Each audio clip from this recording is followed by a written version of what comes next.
Assalamualaikum warahmatullahi wabarakatuh. Perkenalkan, nama saya Sofiani dan Saya Bibi Dewi. kami guru di kelompok bermain Istiqlal.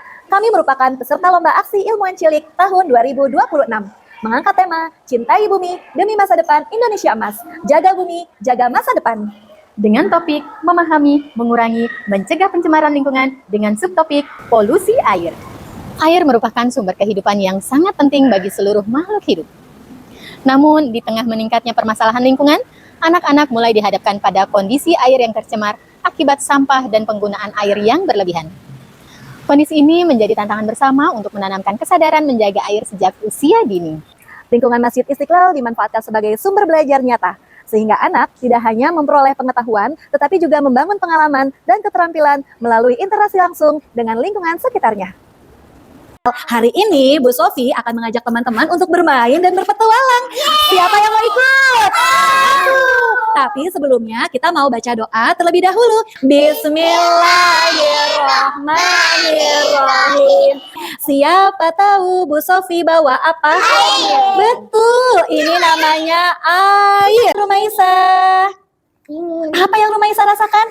Dingin. Airnya terasa dingin di kulit. Tangan Rumaisa jadi bagaimana setelah dimasukkan ke dalam air? Basah. Sekarang Kael, silakan masukkan tangannya Kael. Nah, apa yang Kael rasakan? Es. Wah, menurut Kael ini es. Kenapa Kael bilang es? Soalnya dingin. Soalnya dingin. Sekarang Bu Sofi mau tanya, kira-kira di mana sih teman-teman bisa menemukan air? Tahu? Bisa di sungai. Di sungai, di laut, di mana lagi? Di kali, di kamar mandi, di gelas. Nah, Bu Sofi ada gambarnya nih. Kalau kita menemukan air, di mana ya? Dengan bantuan Google Gemini. Air di gelas. Air di dalam gelas. Ikan. Apakah betul ada air di dalam gelas? Betul, alhamdulillah teman-teman. Kita juga bisa menemukan air di dalam gelas. Nah, coba deh teman-teman boleh pikirkan dan bayangkan. Penggunaan air di sekolah tuh biasanya dipakai untuk apa saja ya? Mandi, minum. Terus kalau misalnya di luar sana tuh orang-orang gunakan airnya untuk apa? Cuci muka. Apa itu namanya? Baca bismillah lalu cuci tangan untuk berwudu. Airnya bening atau kotor? Kalau kotor seperti ini, apakah bisa dipakai untuk memasak? Apakah bisa dipakai untuk mandi? Kenapa airnya bisa kotor ya? Karena orang buang sembarangan. Apanya yang dibuang sembarangan? Ya Allah, ternyata menurut Anin orang buang sampah sembarangan. Lihat, tapi Bapak itu lagi apa tuh? Bersihkan sungai. Hari ini kita sudah membahas tentang apa ya? Tentang air. Nah, besok Bu Sofi mau ajak teman-teman untuk bereksperimen. Siapa yang mau ikutan?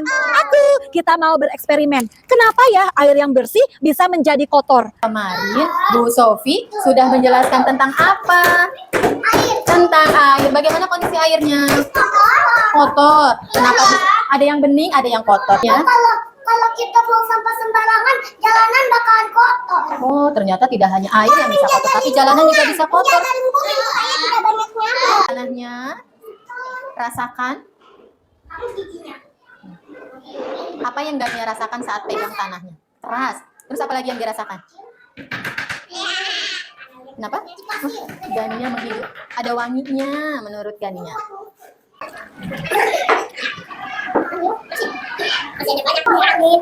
Ini siapa ini? Nanti Makan. siapa yang aduk? Aku. Dia bantunya banyak loh di sini. Supaya larut, kira-kira diapakan? Diaduk. Aduk.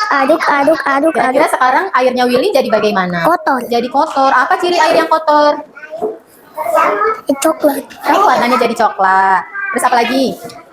Ada baunya. Ada baunya. Lihat deh, air yang Bu Vivi pegang, airnya bersih atau kotor? Kotor. Nah, supaya airnya bersih kembali, kira-kira apa yang harus kita lakukan? Dibersihkan dengan cara apa?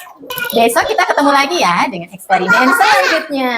Bagaimana air yang kotor ini kita mau jadikan airnya menjadi bersih? Gimana Kael dan Willy? Apakah berhasil? Tidak. Teman-teman, gimana perasaannya? Tidak apa? Tidak senang. Tidak senang. Kenapa Willy perasaannya tidak senang? Karena bebas dari punya. Perasaannya marah. Marah, kesal karena Tidak berhasil. tidak berhasil. Tapi teman-teman tidak apa-apa. Iya, kan bereksperimen itu bisa berhasil ataupun tidak berhasil. Itu namanya bereksperimen. Tapi tahu nggak teman-teman? Di Masjid Istiqlal itu ada alat yang canggih. Alat yang bisa mengubah air kotor menjadi air bersih. Dan airnya bisa digunakan lagi loh. Wah, mau lihat ya? Penasaran ya? Alhamdulillah hari ini kita sudah bertemu nih dengan Bapak yang bertugas untuk mengurusi ya, mengurusi tentang recycle air wudhu. Wah, jadi Bapak air wudhu yang ada di Masjid Istiqlal itu bisa digunakan kembali? Jadi buat untuk nyiram pohon saja. Oh. Iya, jadi air yang selesai wudhu masuk ke gorong-gorong terus dipompa melalui mesin, dari mesin nanti masuk ke raw water langsung balik lagi ke mesin langsung dibuang ke tempat penampungan namanya clean water. Dari situ gitu. kita angkut pakai gelis, gerobak listrik yang di mana situ ada tangki airnya, terus dibawa untuk nyiram pohon. Masya Allah, berarti prosesnya lumayan panjang ya Pak ya? Iya betul. Tapi kalau itu sudah berproduksi itu hanya sirkulasi aja. Jadi yang penting ada sumber airnya. Air cuci tangan bisa nggak? Air cuci tangan. Cuci tangan boleh kan udah bersih. Tapi untuk wudhu kita harus mendapat sertifikat dari MUI. Oh begitu. Jaga lingkungan dan menjaga air itu penting atau tidak sih? Penting. Yang menjaga kita saja di sini. Teman-teman dan orang lain juga tahu. Teman-teman dan orang lain juga harus tahu bagaimana caranya kita harus menjaga air di bumi ini supaya tetap aman dengan alat-alat dan bahan-bahan yang sudah kita siapkan. Guru mengajak anak untuk melakukan aksi nyata berupa kampanye sosial peduli air dengan membuat kreasi seni sebagai pendukung program. Assalamualaikum Bapak air ya. Bilang apa? Mau kasih pesan apa, Maisha? Pesan nggak boleh buang sampah sembarangan. Bapak nggak ngerti nih. Iya, gimana coba? Caranya mematikan keran supaya tidak banjir. Kedua, jangan buang sampah sembarangan. Tiga, menjaga air yang di laut. Pasukan penyair menjaga air.